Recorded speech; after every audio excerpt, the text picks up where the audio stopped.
Yes, today 2016 Series C Mathematics question number 1. Find the HCF and LCM of integers 8, 9 and 25 by applying factorization method. हमने क्या करना है, यहाँ पे 8 के फैक्टर, 9 के फैक्टर एंड 25 के फैक्टर बनाने हैं और देखना कि HCF और LCM, ठीक है। तो हमने ये by using prime factorisation method 8 के फैक्टर बनाए, 9 के एंड 25 के बनाए और इनके हमने लिख दिए हैं। ये प्राइम फैक्टर्स कैसे लिखने, प्रोडक्ट की फॉर्म में लिखे। HCF में मैंने आपको बोला है कॉमन फैक्टर लेने हैं हम लोगों ने। तो देखो यहाँ पे कॉमन फैक्टर क्या आ रहा है आपके पास, 1 आ रहा है कॉमन फैक्टर। तो HCF कितना है, HCF of 8, 9, 25 equal to 1 and LCM में आपके पास common factor multiply uncommon factor. मतलब जो कॉमन फैक्टर है वो तो लेने ही लेने हैं, कॉमन फैक्टर के अलावा जो बाकी के फैक्टर बच जाएंगे वो लेने हैं आप लोगों ने। उनका मल्टीप्लाई करके जो आंसर आएगा वो आ जाएगा आपका LCM। नेक्स्ट क्वेश्चन है, without actually performing the long division state whether 23 upon 2 raise to power 3 5 raise to power 2 is a terminating decimal expansion or a non terminating repeating decimal expansion। अब ये हमारे पास rational number है, given x equal to p upon q and p upon q equal to 23 upon 2 raise to power 3 into 5 raise to power 2। अब देखो p क्या है आपके पास 23 है एंड q है आपके पास 2 raise to power 3 5 raise to power 2। Prime factor of q, अब जो प्राइम फैक्टर मतलब आपके जो ये डिनोमिनेटर है q जो है वो फैक्टर की फॉर्म में ही दिया गया है, 2 रेज़ टू पावर 3 और 5 raise to power 2 which is the form of a, किस फॉर्म में आ रहे हैं आपके पास 2 raise to power n and 5 raise to power n। तो यहाँ पे n कितना है आपका, n है आपके पास 3 एंड m इक्वल टू है आपके पास 2। तो ये क्या हुआ आपके पास terminating decimal expansion. Next one है आपके पास, solve the following system of linear equations by using elimination method. x plus y equal to 5 and 2x minus 3y equal to 4। Given pair of linear equation, ठीक है, given equation number 1 and 2, मतलब x plus y equal to 5 equation number 1 and 2x minus 3y equal to 4 given equation number 2। Multiply equation 1 by 2, ठीक है। अब हमने क्या करना है, यहाँ पे वेरिएबल्स को इक्वेट करना है। तो हमने यहाँ पे x के वेरिएबल को इक्वेट किया, मतलब हमने x मतलब यहाँ पे x के वेरिएबल कोफिशिएंट कितना है 2 है, हमने ऊपर भी 2 से मल्टीप्लाई कर दिया। तो हमने पूरी इक्वेशंस को 2 से मल्टीप्लाई करना। आपके पास बना 2x plus 2y equal to 10, मतलब हमने होल इक्वेशंस को 2 से मल्टीप्लाई करना है। उसके आफ्टर देखना है साइन सेम है या डिफरेंट। अगर साइन आपके सेम है तो आपने सब्ट्रैक्ट करना है, अगर आपके साइन डिफर हैं, एक प्लस का है दूसरा माइनस का है और वेरिएबल के जो कोफिशिएंट वो इक्वल हैं तो आप लोगों ने ऐड करना है। यहाँ पे हमने सब्ट्रैक्ट किया, 2x से 2x कट गया आपके पास एंड y की वैल्यू आ गई। y की वैल्यू आप इक्वेशन नंबर 1 में पुट कीजिए, इधर इक्वेशन नंबर 2 में पुट करके आप लोगों ने x की वैल्यू फाइंड आउट करनी है। देखो x plus 6 upon 5 equal to 5। तो हमने यहाँ पे एलसीएम लेके सॉल्व किया इसको, तो आपके पास x की वैल्यू आई 19 अपॉन 5। तो x कितना आया 19 upon 5 and y equal to 6 upon 5। Next one है आपके पास, find the roots of the following quadratic equation by using factorisation method. Factorisation method में मैंने आपको क्या बोला है, फर्स्ट एंड लास्ट टर्म को आपने मल्टीप्लाई करना है और जो बीच की टर्म है उसकी एडिशन या सब्ट्रैक्शन देखनी है according to their sign. 100 x square को हमने 1 से मल्टीप्लाई किया, 100 एक्स स्क्वायर, और इसके फैक्टर 10 इंटू 10, 10 10 100, हमें चाहिए क्या माइनस के 20, और जब हम मल्टीप्लाई कर रहे हैं तो आपके पास क्या आ रहा है यहाँ पे प्लस के 100 एक्स स्क्वायर। तो माइनस 10x को माइनस 10x से मल्टीप्लाई करेंगे तो आपके पास 100 एक्स स्क्वायर आ जाएगा और इनको ऐड करेंगे तो आपके पास माइनस 20x आ जाएगा। यहाँ से हमने कॉमन फैक्टर निकाल के x के रूट्स फाइंड आउट करने हैं, ठीक है। नेक्स्ट वन है आपके पास, find the distance between the following pair of points. आपके पास गिवन पॉइंट्स दिए हैं, एक पॉइंट हमने A मान लिया, दूसरा हमने B मान लिया। इनको कंपेयर कर लिया x1 y1 x2 y2 के साथ बाय यूजिंग डिस्टेंस फार्मूला। अब हमने डिस्टेंस फाइंड आउट करना है तो हमें कौन सा फार्मूला लगाना पड़ेगा, distance formula. And distance formula क्या है आपके पास, x2 minus x1 whole raise to power 2 plus y2 minus y1 whole raise to power 2 whole square root. यहाँ पे हम लोगों ने x1 y1 x2 y2 की वैल्यू पुट करके सॉल्व करना है। ठीक है, नेक्स्ट क्वेश्चन है construct a triangle of sides 4 centimetre 5 centimetre and 6 centimetre and then a triangle similar to it whose sides are 2/3 of corresponding sides of the first triangle. देखो आप लोग यहाँ पे देखेंगे, ये हमने ट्राइंगल कंस्ट्रक्ट की है, साथ में इसकी कंस्ट्रक्शंस भी राइट की हुई है। अब मैं आपको एक बात और बताना चाहूंगी कि जो आपके पास सी हियर 2/3, अब आपके पास यहाँ पे डिनोमिनेटर छोटा है और न्यूमिनेटर छोटा है और डिनोमिनेटर बड़ा है, तो आपकी जो ट्राइंगल, जो हमने एक ट्राइंगल और बनानी है सिमिलर ट्राइंगल, वो क्या बनेगी, गिवन ट्राइंगल के अंदर। ठीक है, अगर आपका न्यूमिनेटर बड़ा है और डिनोमिनेटर छोटा है तो जो हमने सिमिलर ट्राइंगल ड्रॉ करनी है वो क्या बनेगी, गिवन ट्राइंगल के बाहर की साइड में बनेगी। ठीक है, तो ये बात आप लोगों ने याद रखनी है। हम लोगों ने क्या किया है, A B B C and C, मतलब आपके पास 3 साइड्स दी हुई हैं, A B C equal to 6 centimetre लिया है हम लोगों ने। एंड अब देखो यहाँ पे कंपास ओपन करके 4 सेंटीमीटर कंपास ओपन की, सी पॉइंट पे रख के हमने कर्व ड्रॉ किया, आर्क ड्रॉ की है सॉरी, एंड बी पॉइंट के ऊपर 5 सेंटीमीटर कंपास ओपन करके आर्क ड्रॉ की।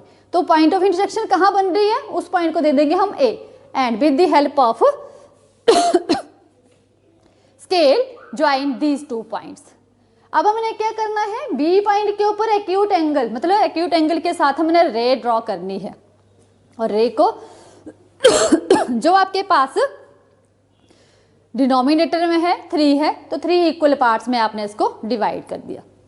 फिर हमने थर्ड पार्ट को सी पॉइंट के साथ मिलाया और उसके पैरेलल ही हमने सेकंड पॉइंट को मिलाया है। इसी के अकॉर्डिंग हमने इसकी कंस्ट्रक्शंस राइट करनी है। नेक्स्ट क्वेश्चन है आपके पास, from a point P and Q the length of the tangents to a circle is 24 centimeter and the distance of a cube from the center is 25 centimeter. Find the radius of the circle. ठीक है, a circle with center O from a point Q the length of the tangent to a circle is 24 centimeter. मतलब ये, ठीक है, यहाँ पे आपके पास ये डायग्राम बनाई हुई है, एंड जो आपके पास ट्राइंगल बन रही है वो किस फॉर्म में बन रही है, right angle triangle. Then by using Pythagoras theorem you will find the radius of the circle. ठीक है, अब आपके पास है नेक्स्ट क्वेश्चन है, A B C is an equilateral triangle of sides 2a। अब यहाँ पे इक्विलेटरल ट्राइंगल है, तो इक्विलेटरल ट्राइंगल में ऑल साइड्स आर इक्वल, तो हर साइड की लेंथ कितनी दी हुई है, 2a। तो हमने A B equal to B C equal to C A equal to 2a, ये आ गए आपके पास। ठीक है, अब A B equal to A C equal to B C equal to 2a। अब हमने यहाँ पे एक परपेंडिकुलर ड्रॉ किया from point A D perpendicular draw किया है हमने, तो ये 2 इक्वल पार्ट्स में डिवाइड कर रही है ट्राइंगल को। तो आपके पास देखो यहाँ पे triangle A D B concurrent to triangle A D C, B D equal to D C equal to A, मतलब एक साइड को जहां पे हम परपेंडिकुलर ड्रॉ कर रहे हैं, जिस साइड के ऊपर, वो 2 इक्वल पार्ट्स में डिवाइड कर रही है। तो आपके पास इसकी लेंथ थी 2a, तो इसको हमने हाफ हाफ इक्वल पार्ट्स में डिवाइड कर दी, तो इसकी लेंथ कितनी बनेगी, बी डी बना आपके पास a एंड डी सी बना आपके पास a, तो B D equal to D C equal to a। अब आपके पास ये राइट एंगल ट्राइंगल बन रहे हैं, हमने क्या निकालना है यहाँ से, ये जो हमने परपेंडिकुलर ड्रॉ किया है ए डी, इसकी हमने लेंथ फाइंड आउट करनी है। तो ये आपके पास राइट एंगल ट्राइंगल बन रही है। By using Pythagoras theorem we will find the altitude, मतलब परपेंडिकुलर जो हमने ड्रॉ किया है उसकी हमने लेंथ फाइंड आउट करनी है। तो आपके पास बन रहा है A D equal to square root 3a। Next question है आपके पास, a bag contains 3 red ball and 5 black balls. आप ball is drawn at random from the bag but is the probability of the ball drawn is not red। अब not red के लिए बोला है आपको, तो आपको पता होना चाहिए कि आपके बैग में नंबर ऑफ रेड बॉल कितनी है, नंबर ऑफ ब्लैक बॉल। तो नंबर ऑफ रेड बॉल है आपके पास 3 and number of black ball है आपके पास 5। टोटल नंबर ऑफ बॉल कितनी बन गई आपके पास 3 + 5 = 8। अब इन्होंने बोला probability of getting not red ball, तो रेड बॉल नहीं लेनी है हमने। जब हम रेंडमली बॉल निकालेंगे तो वो रेड नहीं होनी चाहिए, तो वो कौन सी होगी, ब्लैक होगी। तो इक्वल टू प्रोबेबिलिटी मतलब total number of black balls upon total number of ball. तो ब्लैक बॉल कितनी है आपकी 5 है और टोटल नंबर ऑफ बॉल कितनी है आपकी 8, तो 5/8 आपकी प्रोबेबिलिटी आ गई। A box contain 90 disc which are numbered from 1 to 90। हमने 90 डिस्क ली है, उसमें नंबरिंग करी हुई है 1 से लेके 90 तक। If 1 disc is at random from the box find the probability that it bears a number divisible by 5। हमने वहां से ऐसी डिस्क निकालनी है जो 5 के डिविजिबल हो। 5 के डिविजिबल नंबर कौन से होंगे, जो 5 के मल्टीपल में आएंगे आपके पास, ठीक है। तो आपके पास कौन कौन से बनेंगे, नंबर डिविजिबल बाय 5, 10, 15, 20, 25, 30, 35, 40, 45, 50, 55, 60, 65, 70, 75, 80, 85, 90। ये जो नंबर हैं आपके ये 5 के टेबल में भी आते हैं और 5 से डिविजिबल भी होंगे आपके पास। तो there are 18 numbers divisible by 5। अब हमारे पास कितने नंबर हैं, हमारे पास टोटल 90 हैं। तो probability of number getting divisible by 5 equal to क्या आएगा आपके पास, number which are divisible by 5 upon total number of disc. तो कितने हैं आपके पास 18/90 इक्वल टू 1/5। तो रिक्वायर्ड प्रोबेबिलिटी क्या बनी आपके पास 1/5। नेक्स्ट प्रॉब्लम है आपके पास find the following system of linear equations graphically. अब हमने लीनियर पेयर इक्वेशन है y यूजिंग ग्राफिकल मेथड्स को सॉल्व करना है। 2x + y = 6 and 4x - 2y = 4। अब हमने इक्वेशन नंबर 1 इक्वेशन नंबर 2 दे दीजिए। इक्वेशन नंबर 1 को आइदर x की फॉर्म में इक्वेट कर लीजिए या आप y की फॉर्म में इक्वेट कर लीजिए। तो x = 6 - y/2 मतलब यहाँ से कट जाएगा आपके पास, तो इसमें इस फॉर्म में रखते हैं आप लोग x = 3 - y/2। तो आपने यहाँ पे y की जो वैल्यू पुट करनी है वो 2 के टेबल में आती हो, 0, 2, 4 इस हिसाब से करेंगे तो आपकी वैल्यू जो वो रियल नंबर मतलब नेचुरल नंबर में आ जाएगी, फ्रैक्शन में नहीं आएगी, ताकि आपको ग्राफ ड्रॉ करने में कोई प्रॉब्लम ना हो, ठीक है। वैसे ही हमने सेकेंड इक्वेशंस का लिया है, ठीक है। यहाँ पे पुट y = y की वैल्यू पुट कर देंगे, हमें 3 वैल्यूज निकालनी है और इसका टेबल बना दिए। सेकेंड इक्वेशन है आपके पास 4x - 2y - 4 = 0।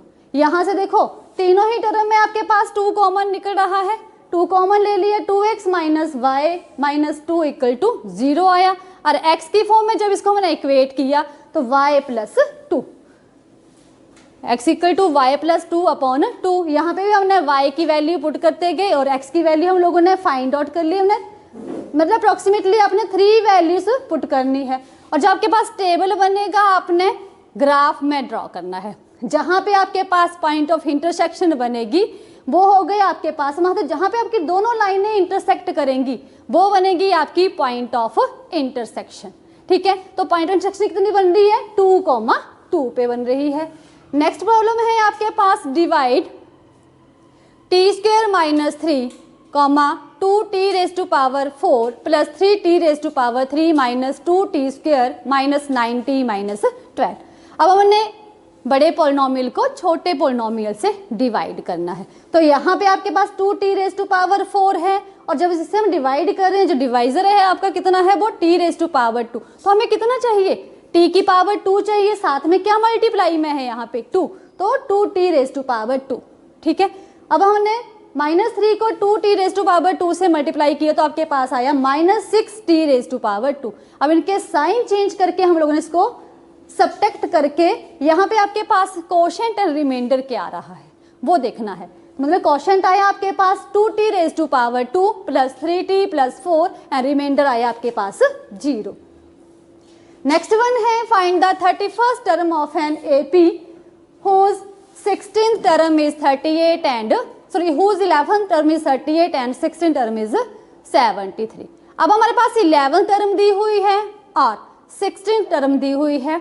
y using nth term of an AP. We will find the 31st term of an AP. तो given A11, आपके पास 11 टर्म दी है तो आप उसको A11 की फॉर्म में राइट करेंगे, A11 equal to 38.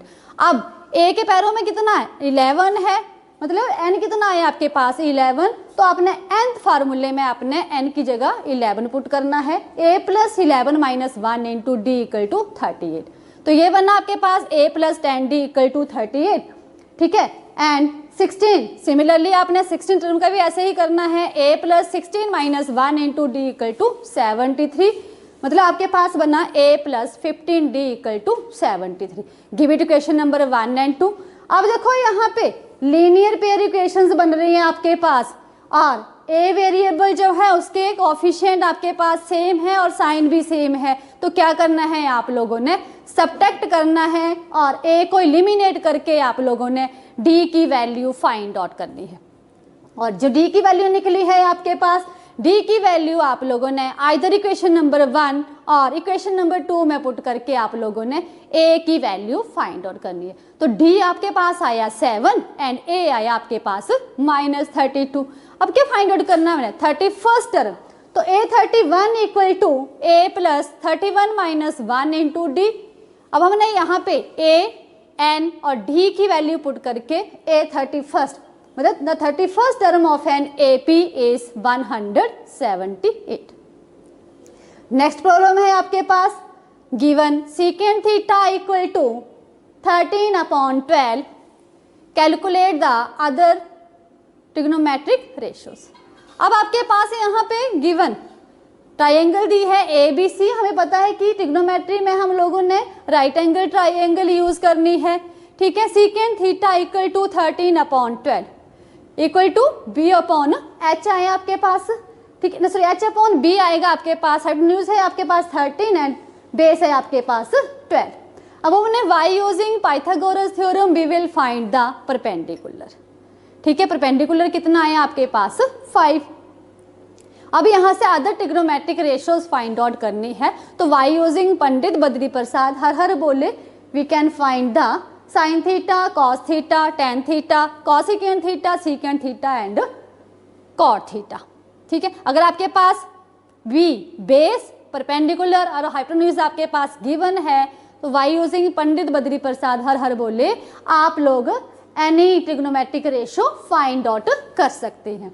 Next question, if sine A equal to 3/4 calculate cos A and tan A. अब देखो हमें पता है कि हमने राइट एंगल ट्राइंगल, अब साइन A, साइन किसके इक्वल होता है, परपेंडिकुलर अपॉन हाइपोटेन्यूज. तो यहाँ पे P आपके पास आया 3 एंड H आया आपके पास 4. राइट एंगल ट्राइंगल है. Then y using Pythagoras theorem you can find the value of hypotenuse. अगर आपने यहाँ पे H फाइंड आउट कर लिया then you can find the all other trigonometric ratio, जैसे कि आपको बताया गया है with the help of Pandit Badri Prasad हर बोले.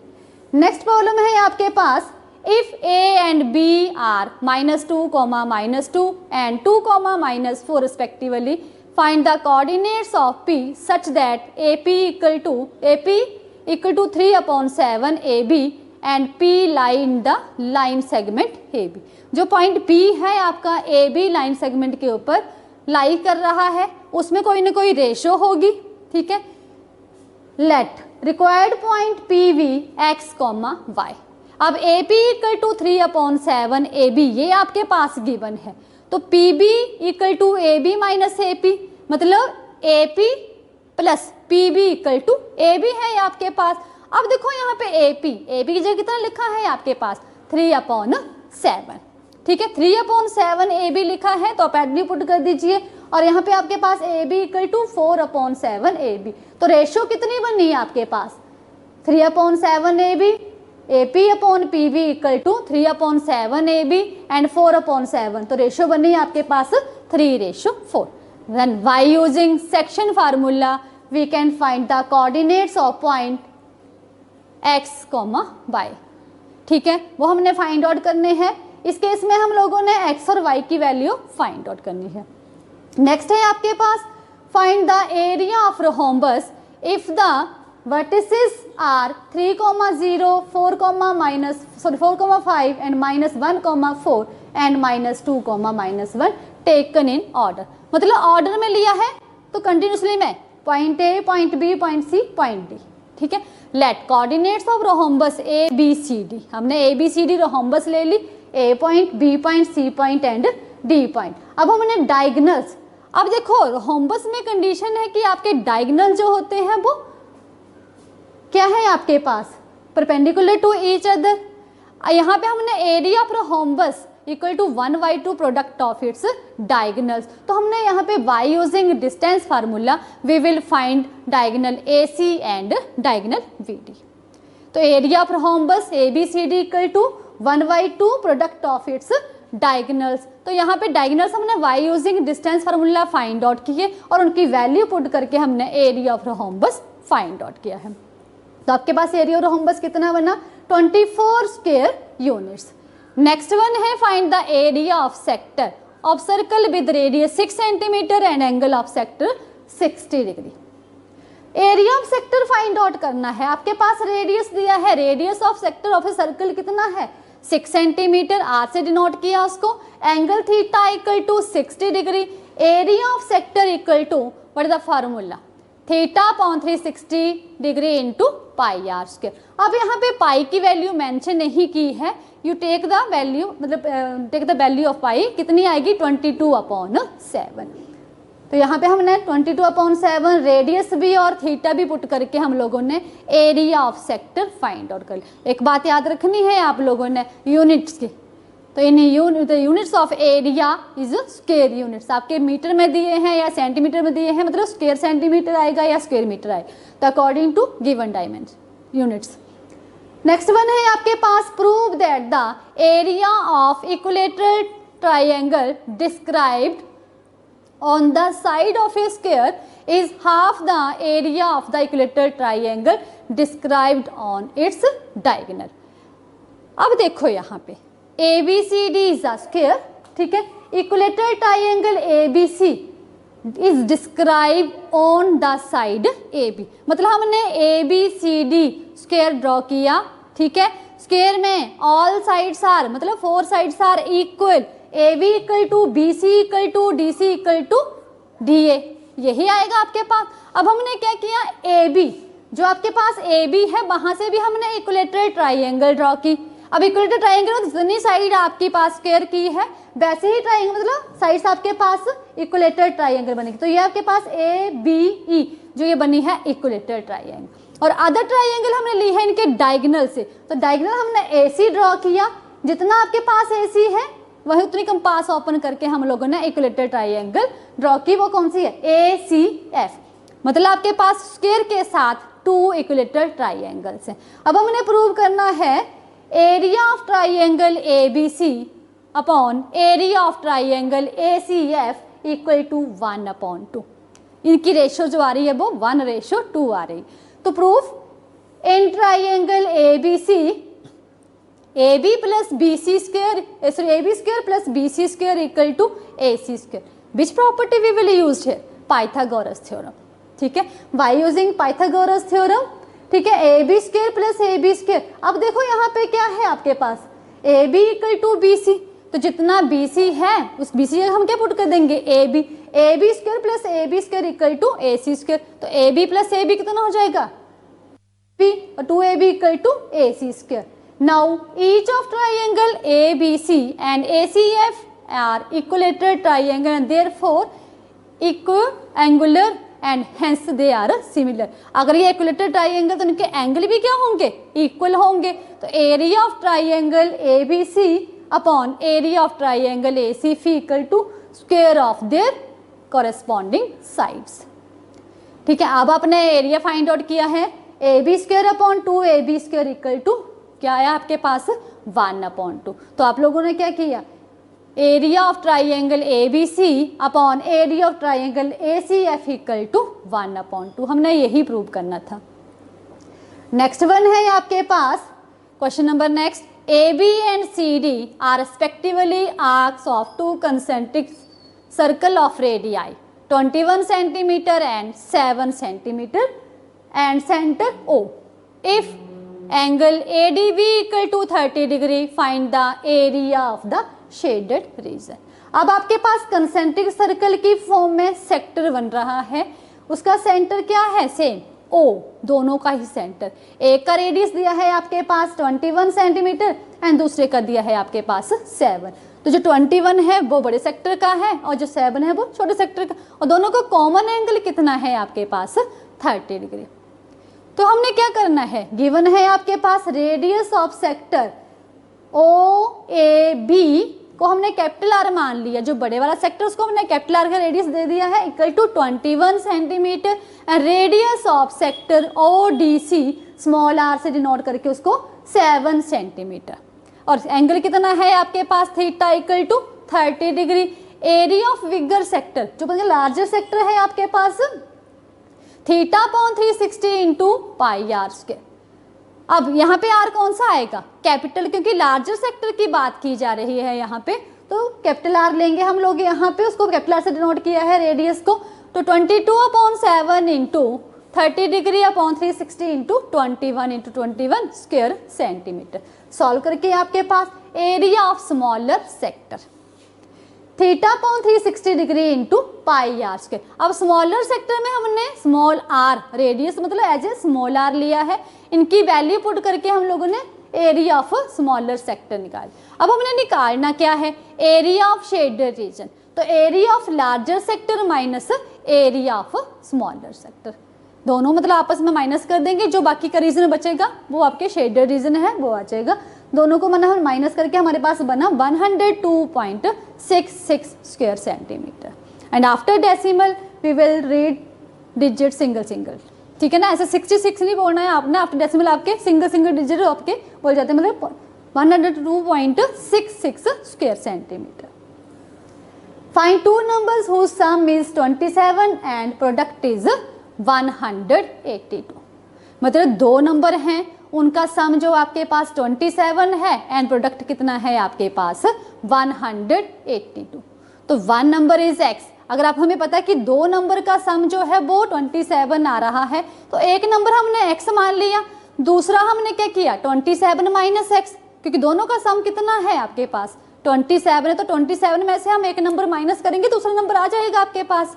तो sum of two number, because sum of two number is equal to 27। According to question क्या है आपके पास कि product of two numbers is 182। तो एक नंबर आपका x है, दूसरा नंबर आया आपके पास 27 माइनस x इक्वल टू 182। तो 27x माइनस x को x से मल्टीप्लाई किया कितना आया x स्क्वायर इक्वल टू 182। आपके पास देखो ये x square minus 27x plus 182 equal to 0, which is quadratic equation, and by using factorisation method we will find the value of x।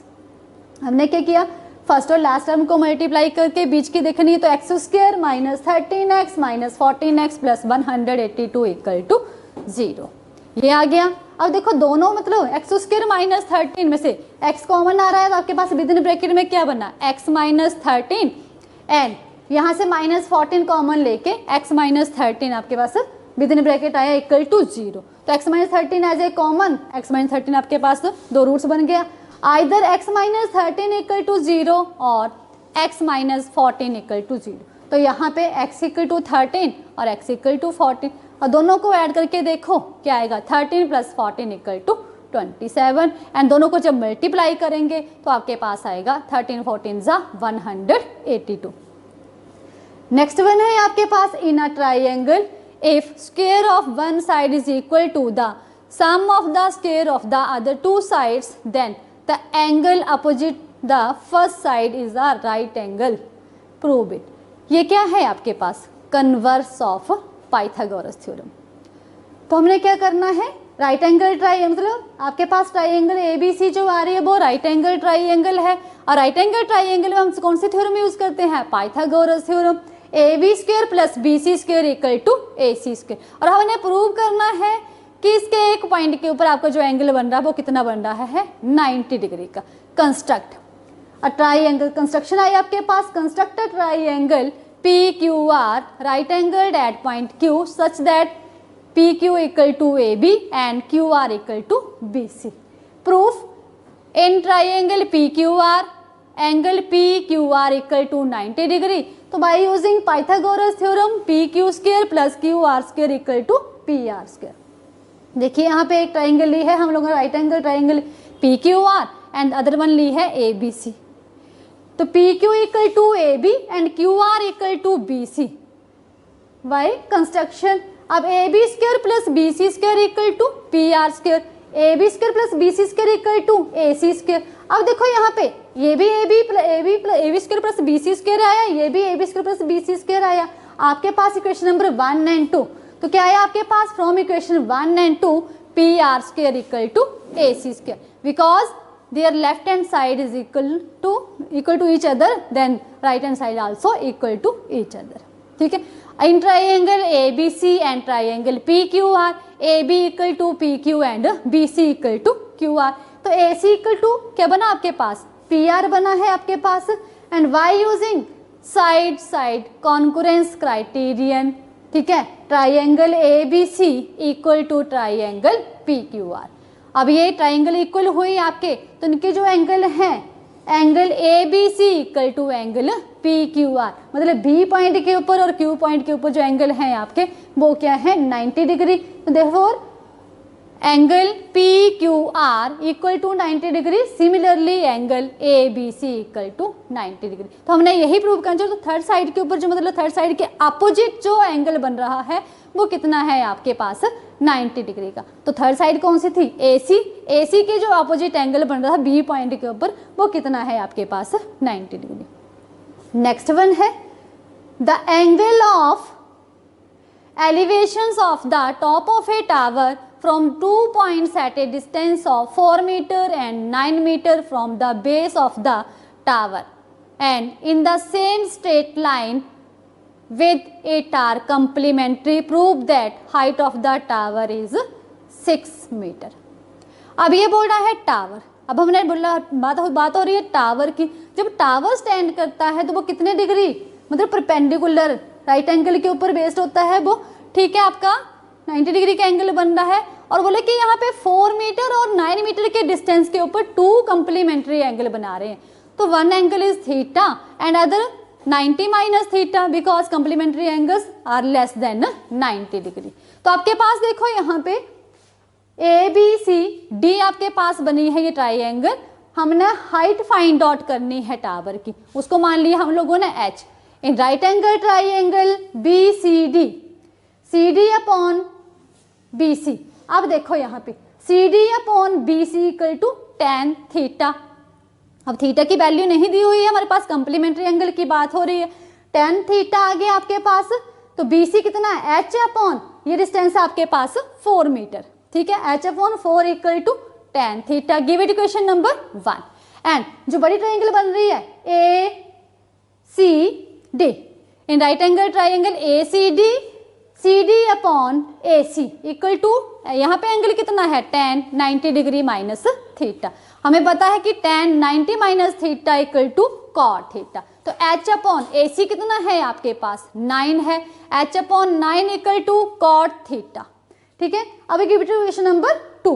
अब हमने क्या करना है, मल्टीप्लाई इक्वेशन 1 एंड 2.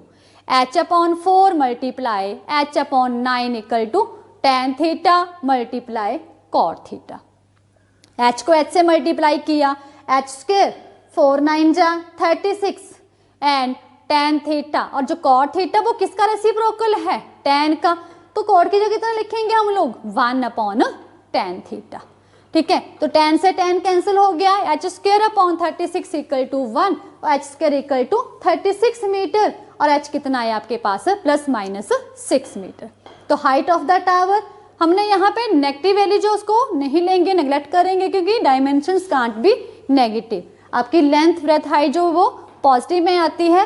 तो height of the tower equal to 6 metre, हमने यही prove करना था. नेक्स्ट वन है how many silver coins 1.75 centimetre in diameter and the thickness 2 millimetre must be melted to form a cuboid of dimensions 5.5 centimetre multiply 10 centimetre multiply 3.5 centi. अब हमने कितने silver coins को, मतलब जो कॉइन है आपका वो सिलेंड्रिकल शेप का है, उसका डायामीटर भी होगा, उसकी थिकनेस भी होगी। तो डायामीटर जो है उसका 1.75 सेंटीमीटर है। डायामीटर को हमने रेडियस में कन्वर्ट कर लिया, radius equal to diameter upon 2, 1.75 centimetre upon 2, ठीक है। एंड थिकनेस है वो आई आपके पास हाइट। अब ये किस शेप में बन रहा है, सिलेंड्रिकल शेप में, तो height of the coin equal to 2 millimetre. अब हमने एक यूनिट हमारे पास सेंटीमीटर है, दूसरा मिलीमीटर, हमने यूनिट सेम करने हैं। तो 1 सेंटीमीटर इक्वल टू 10 मिलीमीटर, ठीक है। तो h इक्वल टू 2/10 सेंटीमीटर, मतलब 1 मिलीमीटर इक्वल टू 1/10 सेंटीमीटर है आपके पास।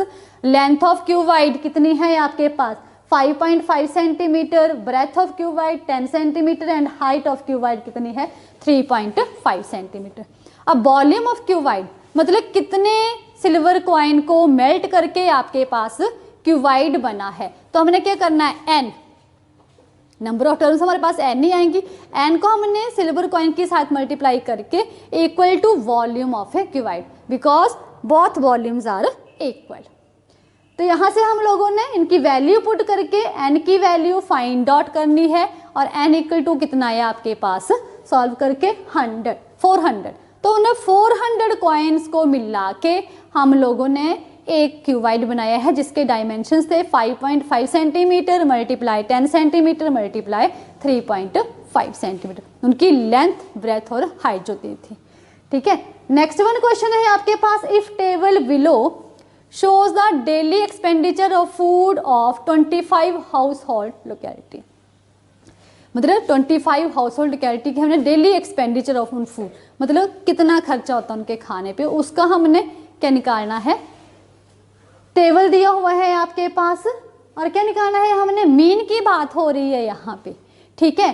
तो आपके पास daily expenditure 100 to 150, number of household कितने हैं, 4 है, 150 to 200, number of household कितने हैं, 5 है, and 200 to 250, number of household कितने हैं, 12, 250 to 300, number of household है आपके पास 2, and 300 to 350 also number of household है आपके पास 2।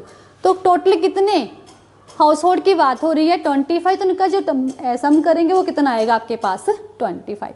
फिर हमने क्लास मार्क में आप लोगों ने क्या करना है, upper limit plus lower limit upon 2, मतलब 100 प्लस 150 अपॉन 2। 100 प्लस 150 कितना बनेगा आपके पास, 250 अपॉन 2, मतलब 250 को आपने 2 से डिवाइड करके आपके पास बना 125। अब बार बार निकालने से बेटर है कि आप लोगों के पास अगर फ्रीक्वेंसी मतलब इक्वल्स में चल रहे हैं आपके पास इंटरवल्स और कंटिन्यूटी में है, तो इनके बीच का कितना डिफरेंस आ रहा है, 50-50 का। तो यहाँ पे जो आपके क्लास मार्क बनेंगे उनके बीच का डिफरेंस भी कितना आएगा, 50-50। 125, 175, 225, 275, 325। अब देखो यहाँ पे आपके पास जो क्लास मार्क हैं और फ्रीक्वेंसी मतलब लार्जर वैल्यू में आ रही है, तो मैंने आपको बोला था कि लार्जर वैल्यू में आ रही है तो आप लोग एज्यूम्ड मीन मेथड मतलब डायरेक्ट मेथड, हमने मीन निकालने के आपके लिए 3 मेथड्स हैं, direct method, assumed mean method and step deviation method. अगर आपकी इंटरवल जो है मतलब फ्रीक्वेंसी और ये क्लास मार्क जो है वो लार्जर नंबर में आ रहे हैं और मल्टीप्लाई करते टाइम आपकी जो कैलकुलेशन है वो वास्ट मतलब बड़ी हो जाती है, तो आप लोग एज्यूम्ड मीन मेथड अप्लाई करके भी मीन निकाल सकते हैं या step deviation method find out मतलब यूज करके भी आप लोग मीन निकाल सकते हैं। तो यहाँ पे एज्यूम्ड मीन मेथड लगा रहे हैं, तो हमने बीच की टर्म तो ये 225 इक्वल टू ए, इसको हमने एज्यूम कर लिया कि ये बीच की वैल्यू है, एज्यूम्ड मीन मान लिया इसको। फिर हम लोगों ने यहाँ पे u i equal to x i minus a upon h, ठीक है। अब देखो एक्स आई क्या है आपके पास, एक्स आई माइनस ए 125 माइनस 225 माइनस करेंगे आपके पास कितना आएगा यहाँ पे 100 और 100 अपॉन 2 सर 100 अपॉन और क्लास साइज कितना है आपके पास, मतलब कितना कितना का डिफरेंस आ रहा है यहाँ पे 50 का डिफरेंस आ रहा है। 100 माइनस के 100 आए, माइनस के 100 को आपने 50 से डिवाइड किया तो आपके पास आया -2। वैसे ही आपके पास -1 0 1 2, ठीक है, 2 मतलब 2 एंट्री जो है आपकी माइनस में आ रही है, 2 आपकी प्लस में आ रही है। फिर हमने FI/UI मतलब ये आपकी फ्रीक्वेंसी है और ये आपका UI निकाल रहे हैं आप लोग। इन दोनों को आपने मल्टीप्लाई करके 4 2 जा -8 आया, 5 1 जा -5। साइन का मतलब ध्यान रखना है आपने, प्लस और माइनस मतलब प्लस इंटू माइनस क्या आएंगे आपके पास माइनस। ठीक है, वैसे ही 12 को 0 से मल्टीप्लाई किया 0 आया, एंड 2 × 1 = 2 एंड 2 × 2 = 4। तो आपके पास 2 एंट्री जो मतलब नेगेटिव, तो हमने नेगेटिव वैल्यू को अलग से ऐड कर लेना है और पॉजिटिव वैल्यू को अलग से ऐड कर लेना। और आपके पास समेशन FI/UI कितना बना -7। तो देखिए यहाँ पे ये एज्यूम्ड मीन है।